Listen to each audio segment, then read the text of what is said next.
안녕하십니까. 저는 이번 학기 여러분과 프레스 금형 3D 설계를 함께할 과학수키입니다. 먼저 강의실에서 이름과 얼굴을 서로 보면서 인사도 하고 그랬으면 더 좋았을 텐데 시국이니만큼 이렇게 비대면 수업을 진행하게 되니 많이 안타깝습니다. 그래도 우리의 안전과 건강을 위해서 온라인 수업을 진행하게 되었으니까요. 온라인 수업도 잘 참여해 주시리라 믿습니다. 한편으로는 오프라인보다는 온라인에 장점이 있는 것 같기도 해요. 동영상 재생을 여러 번 돌려볼 수가 있으니 나중에 유니그래픽스 아이콘에 대한 얘기들도 궁금한 것들이나 아니면 스쳐 지나갔던 것들도 한 번 더 확인할 수 있으니까 여러분이 궁금한 점이 있었을 때 여러분의 실력을 더 빨리 쌓을 수 있을 것도 같아요. 물론 실습이라 컴퓨터 앞에서 직접 마우스 컨트롤이 필요하긴 하지만 영상을 통해서 일단은 눈에 익히시고 금형의 용어, 프로그램의 아이콘의 이름, 아이콘의 위치, 아이콘의 기능 등을 눈으로 미리 익혀둔다면 실습실에서 실습할 때 훨씬 더 수월할 수 있을 것 같습니다. 이 말인즉슨 동영상을 여러 번 반복해서 보는 것이 좋겠다 이 말이죠. 자, 우리는 기계과인데 금형에 대해서 배우는 이유에 대해서 한번 얘기해 볼게요. NCS 국가 직무 능력 표준에 따르면 지금 여러분이 보고 있는 화면이 NCS 국가 직무 능력 표준 사이트인데요. 여기에 보면 분야별 검색에서 기계로 들어가면 중분류가 기계 설계, 기계 가공, 조립, 품질, 장치 쭉 있죠. 그리고 끝에 금형이 존재합니다. 금형도 기계의 한 분류로서 금형은 크게 사출 금형과 프레스 금형, 다이캐스팅 금형으로 나뉘고 있습니다. 금형이라 함은 규격이 동일한 제품을 대량 생산하기 위해 금속 재료를 사용해서 만든 틀입니다. 쉽게는 붕어빵이라고 생각할 수 있어요. 여러 개의 붕어빵을 한 개로 구워내는 틀을 여러분도 보신 적이 있죠? 그 틀이 하나의 금형털이라고 생각하면 되는 거죠. 우리 주변에 자동차 안에도 수많은 부품이 있죠? 범퍼, 또 자동차의 전장, 윈도우 버튼들, 기어박스 쪽에 있는 부품들, 여러분이 오디오나 또는 에어 공조 장치들을 컨트롤할 때 쓰는 버튼들, 또 그 안에서 방향을 바꿔주는 부품들, 이런 자동차 안에 수많은 부품들, 여러분 보고 있는 핸드폰, 그 외에도 TV, 모니터, 컴퓨터의 전기전자제품, 그리고 쉽게는 바구니, 바스켓과 같은 생활용품 등을 만드는데 많은 활용이 되고 있어요. 금형 안에 있는 재료를 붕어빵은 밀가루 반죽을 넣는 것처럼 밀가루 반죽이 아닌 그 안에 재료를 알루미늄을 넣었느냐, 고무를 넣었느냐, 플라스틱을 넣었느냐, 유리 등을 넣었느냐에 따라서 금형의 분류가 나누어집니다. 플라스틱을 녹여서 넣으면 사출 금형이 되는 거고요. 철판을 넣어서 절곡을 하거나 잘라내거나 찍어내거나 쉽게 절곡은 우리 식판을 생각하면 되겠네요. 그렇게 찍어내면 프레스 금형이라고 생각하시면 되고요. 알루미늄과 같은 재료를 넣어서 굳힌 금형은 다이캐스팅 금형이라고 합니다. 여러분에게 제가 사진을 좀 보여드릴게요.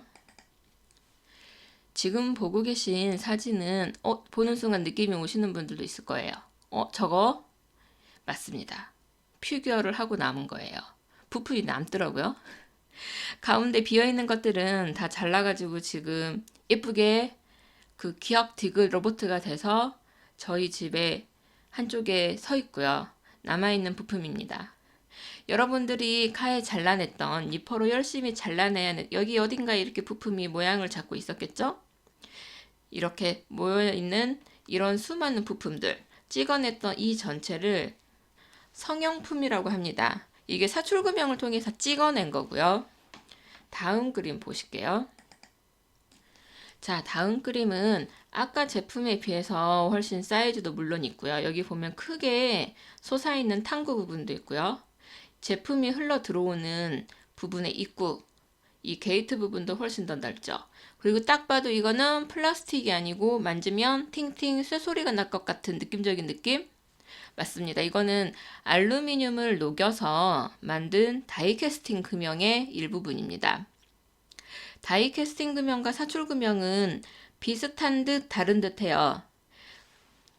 들어가는 재료가 플라스틱을 녹여서 넣었느냐, 알루미늄을 넣었느냐, 그게 금속의 재료에 들어가는 재료의 차이 때문에 입구가 이렇게 넓느냐, 이런 부분이 더 넓냐 좁냐에 따라서 사출 금형과 다이캐스팅 금형으로 나누어집니다.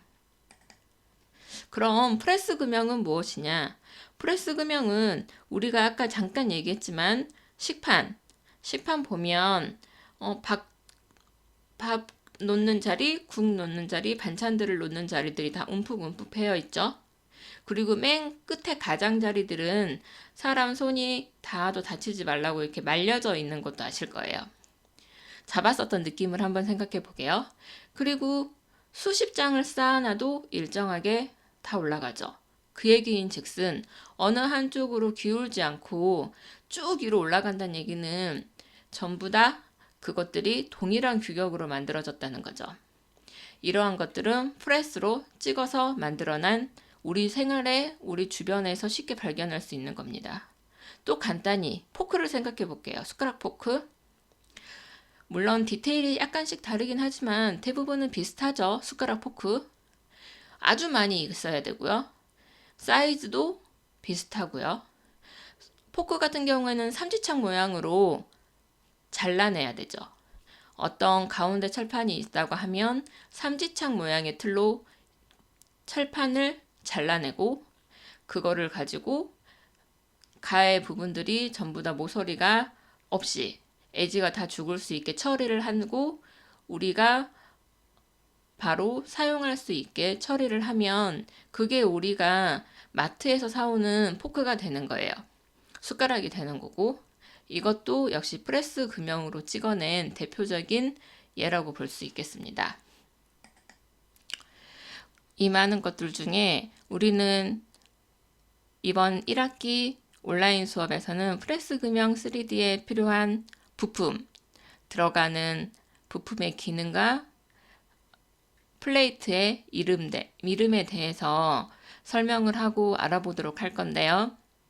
3D 설계를 함에 있어서 우리가 사용할 프로그램은 유니그래픽스에서 나오는 UGNX입니다.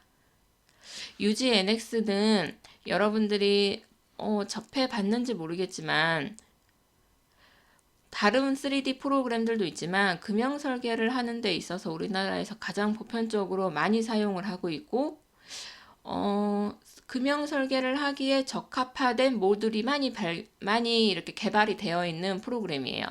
그래서 저도 지금 금형 설계를 하면서 유니그래픽스 NX를 사용하고 있고요. 그래서 여러분들에게 조금 더 실제 사용하면서 필요한 부분, 그리고 책에는 나와 있지 않지만 여러분이 꼭 알고 있어야 되는 부분들을 더 많이 알려줄 수 있을 것 같아요. 그러니까 제가 하는 얘기들 다 귀담아서 잘 들어주시길 바래요. 그럼 다음 동영상부터 유니그래픽스 동영상 강의를 시작하겠습니다.